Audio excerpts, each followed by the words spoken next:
S, Raghavendra Rajkumar ಅವರು ಒಂದು ಮಾತನ್ನು ಹೇಳ್ತಾರೆ. ಹಳ್ಳಿಯವರು ಬಂದು ತಮ್ಮ ಹಕ್ಕನ್ನು ಚಲಾಯಿಸ್ತಾರೆ, ಆದರೆ ನಗರದಲ್ಲಿರುವವರು ಎಜುಕೇಟೆಡ್ ಪೀಪಲ್ಸ್ ಬಂದು ವೋಟ್ ಹಾಕದೆ ಹೋದರೆ ನಮಗೆ ಅವಮಾನ. ಇದು ಬದಲಾವಣೆ ಯಾರು ತರಬೇಕು ಅವ್ರು ಮುಂದೆ ಬರಬೇಕು, ಅದನ್ನು ಬಿಟ್ಟು ಬೇರೆ ಕೆಲಸಗಳಲ್ಲಿ ತೊಡಕೊಳ್ಬಾರ್ದು ಅನ್ನುವಂಥ ಮಾತನ್ನು ಹೇಳ್ತಾರೆ. ಬೆಳಿಗ್ಗೆಯಿಂದಲೂ ಕೂಡ ಬಿರುಸಿನ 50% ಆಗುತ್ತೆ ಮೇಡಮ್, ಯಾವಾಗಲೂ ತುಂಬಾ ಕಡಿಮೆ ಆಗುತ್ತೆ ಅಂತ ಹೇಳ್ತಾರೆ. ಏನು ಹೇಳಬೇಕು, ಎಲ್ರಿಗೂ ಹೇಳಿ ಅದು ಒಂದೇ ಹೇಳೋದು, ದಯವಿಟ್ಟು ಮುಂದೆ ಬಂದು ಮತದಾನ ಮಾಡಿ. ವಿದ್ಯೆ ಇದ್ದಷ್ಟು ಜನ ಮತದಾನ ಮಾಡೋದು ಕಡಿಮೆ ಮಾಡ್ತಾ ಇದ್ದಾರೆ. ಅದಕ್ಕೆ ನೀವು ಹೆಚ್ಚು ತಿಳುವಳಿಕೆ ಇರ್ತದೆ, ಹೆಚ್ಚು ಮುಂದೆ ಬಂದು ಮಾಡಿ ಅಂತ ಹೇಳ್ತಾ ಇದ್ದೀನಿ.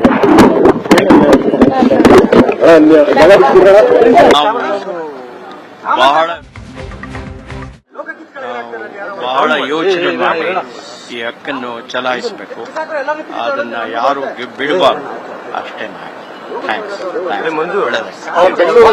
ಕಡಿಮೆ ಆಗುತ್ತೆ ಸರ್ ವೋಟಿಂಗ್, ಏನ್ ಹೇಳ್ತೀನಿ ನನಗೆ ಗೊತ್ತಿಲ್ಲಪ್ಪ, ನನಗೆ ಏನು ಗೊತ್ತು. ನಾನು ಈಗ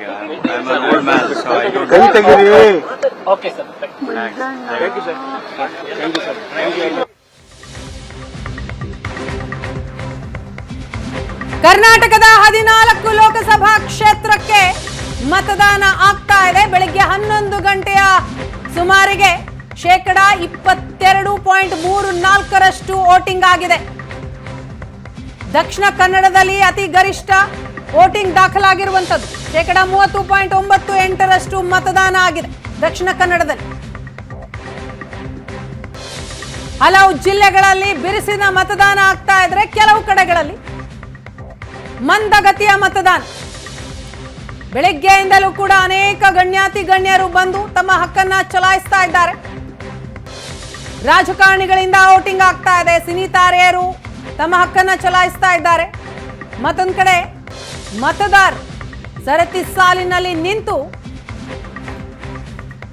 ಮತವನ್ನ ಚಲಾಯಿಸ್ತಾ ಇದ್ದಾರೆ.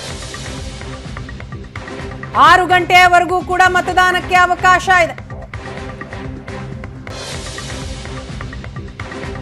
ಅನೇಕ ಕಡೆಗಳಲ್ಲಿ ಹಲವು ವಿದ್ಯಮಾನಗಳು ಕೂಡ ಇದೆ. ಮತ ಪ್ರಮಾಣವನ್ನ ಹೆಚ್ಚು ಮಾಡಬೇಕು ಅನ್ನುವಂತಹ ಹಿನ್ನೆಲೆಯಲ್ಲಿ ವಿಶೇಷವಾದ ಆಫರ್ಗಳನ್ನು ಕೂಡ ಕೊಡಲಾಗ್ತಾ ಇದೆ. ಮತ್ತೊಂದು ಕಡೆ ಚುನಾವಣಾ ಆಯೋಗವೂ ಕೂಡ ಎಲ್ಲ ಸಿದ್ಧತೆಯನ್ನ ಮಾಡಿಕೊಂಡಿದೆ. ಏನಾದರೂ ಆರೋಗ್ಯದಲ್ಲಿ ವ್ಯತ್ಯಾಸ ಆದರೂ ಅಲ್ಲಿ ವೈದ್ಯರಿರ್ತಾರೆ, ತಕ್ಷಣವೇ ಕಾರ್ಯಪ್ರವೃತ್ತರಾಗ್ತಾರೆ.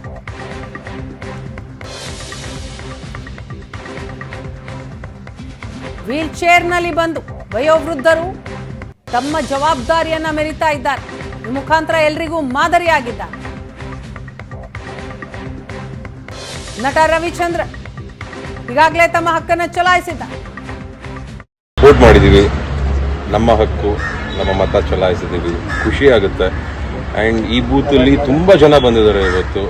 ಸೊ ಬಹಳ ಖುಷಿ ಆಯ್ತು. ಇಷ್ಟು ವರ್ಷದಲ್ಲಿ ನಾನು ಇಷ್ಟು ಜನ ಬಂದಿರೋದು ನಾನು ನೋಡಿರಲಿಲ್ಲ. ಬಹಳ ದೊಡ್ಡ ಕ್ಯೂ ಇತ್ತು. ಆಮೇಲೆ ತುಂಬಾ ಹಿರಿಯರು ಬರ್ತಾ ಇದ್ದಾರೆ, ತುಂಬಾ ಜನ ಅವರ ಜವಾಬ್ದಾರಿನ ನಿಭಾಯಿಸೋಕೆ ವೋಟ್ ಹಾಕಂದ್ರೆ ನಾನೇ ಒಂದಷ್ಟು ಜನರ ಹತ್ರ ಮಾತಾಡಿಸ್ದೆ. ಚೆನ್ನಾಗಿತ್ತು ಅನುಭವ.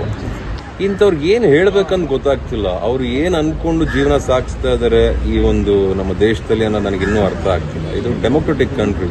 ಈ ತರ ಬ್ಯೂಟಿಫುಲ್ ಆಗಿರೋದು ಎಲ್ಲಾ ದೇಶಗಳಲ್ಲೂ ಸಿಗಲ್ಲ.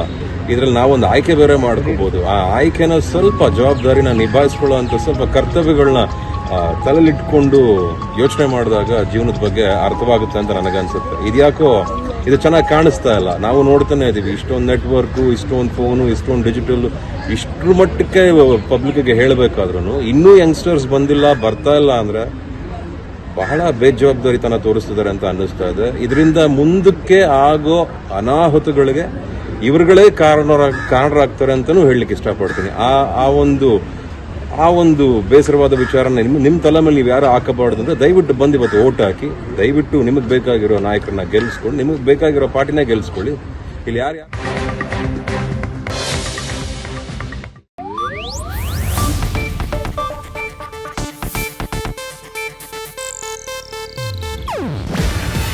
ಇದು ಏಷ್ಯಾನೆಟ್ ನ್ಯೂಸ್ ನೆಟ್ವರ್ಕ್ ಪ್ರಸ್ತುತಿ. ನೀವು ನೋಡ್ತಿದ್ದೀರಾ ಏಷ್ಯಾನೆಟ್ ಸುವರ್ಣ ನ್ಯೂಸ್.